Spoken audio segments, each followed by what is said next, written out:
So hello and welcome back to the channel, guys. In this video I'm going to ask the question, can you accurately predict when there's going to be a stunning sunset? Now there's no guarantees, but there are certainly things you can do to improve your chances. And if you're using this symbol on the weather forecast app, then I'm here to tell you there's so much more you can do that will beat this.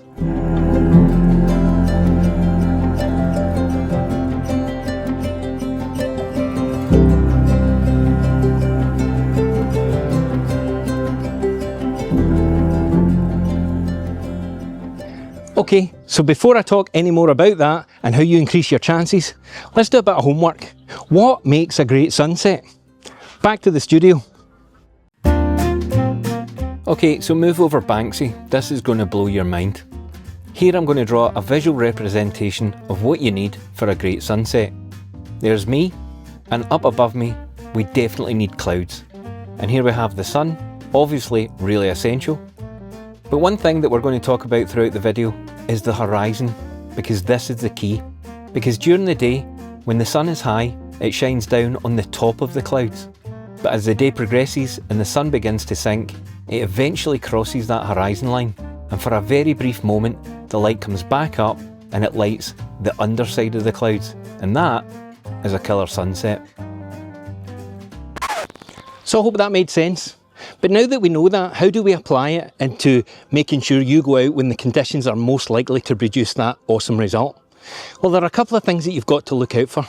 And funnily enough, number one is the sun. Is the sun out? Is there too much cloud? Or can you get a clear view of it? That's step number one. So we've got the sun, check. What's the next thing? Controversially, we need cloud. Because if you don't have cloud, there is nothing for the sun to light up and to make that sky go on fire. So we want a specific kind of cloud. Anything that's kind of medium to high height makes it a lot easier. But you can get success with low cloud, and that stuff really ignites, but it's very difficult to get that, and I'll tell you why. Excuse me for being quite dark in the frame at the moment, but you'll see why in a second. Because the third and most important thing is you need a clear horizon. If there are clouds in the horizon, it's going to block any sunlight coming through and having any chance to light underneath the clouds. So, clear horizon, check.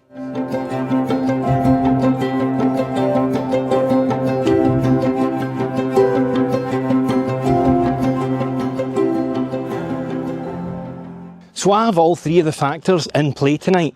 So does that mean I'm guaranteed to get a great sunset? Well, obviously the answer to that is no. Because all it takes is at the last minute for some clouds to go across the horizon and block out that sun. If you follow a lot of landscape photographers' channels, you will invariably know that there is a staggering amount of disappointment. You get yourself all set up, you go, you hike up the top of a mountain because the weather forecast and all the conditions were looking good, and then right at the last minute, everything seems to fall apart. But that's part and parcel of being a landscape photographer. If you're not there ready and it does go off, you'll be sitting at home kicking yourself that you never made the effort. And even when you're there and it doesn't go off, there's a sense of pride that you tried. So make sure you look for the three signs, keep an eye on the weather forecast, and I'll give you one last little tip that makes it even more likely that you'll have success.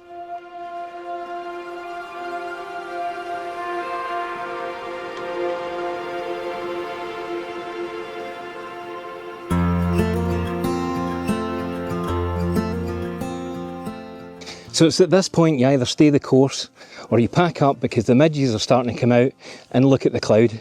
It's getting thicker, it's covering the sun, and a lot of people at this point will think it's absolutely not worth it, I'm going home. But let's see. So as you can see, we've not given up and the clouds are starting to go a little bit orange. So we're back in the game. Those of you that would have given up, had went home, you're going to miss what's about to happen. Fingers crossed, but it is still looking very, very good. So just to remind you, we've got all three components. We've got the sun, we've got high cloud, and we've got medium cloud. We just need to make sure the horizon's clear. But because the sun's now behind the mountain, I don't know, and we're going to play that game of, will it turn out? So this is the point where you get your composition ready, you set up your gear and you get ready to take the shot. Just wait for the fireworks to happen. Have a good look about. I've been here for about 45 minutes to an hour. I've got a few shots in my mind and I'm going to frame them up, and then as I say, it's just a waiting game.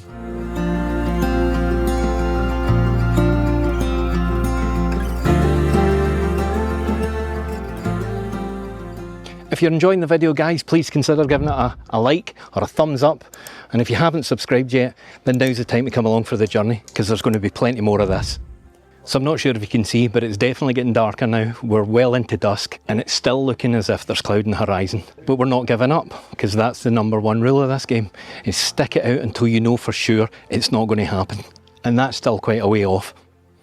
So for anybody that's interested, having a YouTube channel is quite a lonely pastime, and it's not as if I've got a full camera crew that are staying in tents behind me, turning up in bikes and things like that. You've just got to do the whole thing yourself, and that's what makes it really, really tricky. So as you can see, it's very dark now, but they don't call me the sunset whisperer for nothing, because it's kicking off behind me just now. So let's have a look at some of the shots that we're going to get. I absolutely nailed this.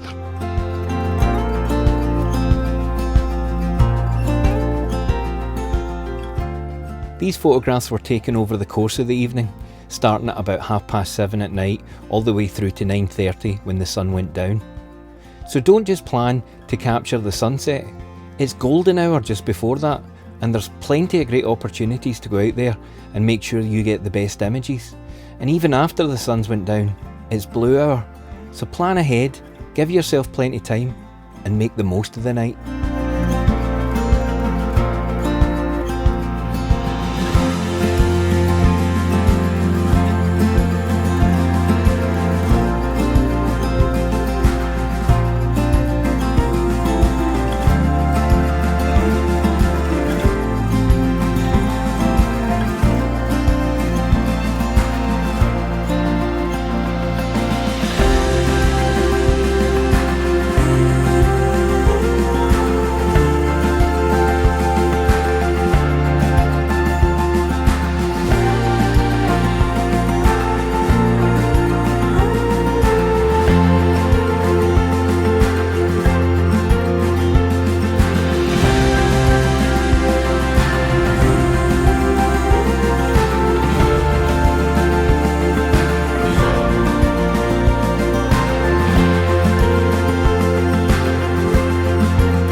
So I promised you one more tip, and that is, if the weather's been like this for 2 or 3 days, then there's no reason why it shouldn't do it on the 3rd day, especially if you've got all the 3 things that we've talked about throughout this video. We're looking for the sun, we're looking for some cloud, either high or medium, and then we're looking for an unobstructed horizon to set fire to the whole lot. And that's it. So as you probably already know, this time of day is called the golden hour. So if you'd like to know why it's really important that you consider shooting in both golden hours in the morning and night, then I would recommend watching this video here, because it teaches you everything you need to know about it. Thanks for watching, guys, and I'll see you in the next one.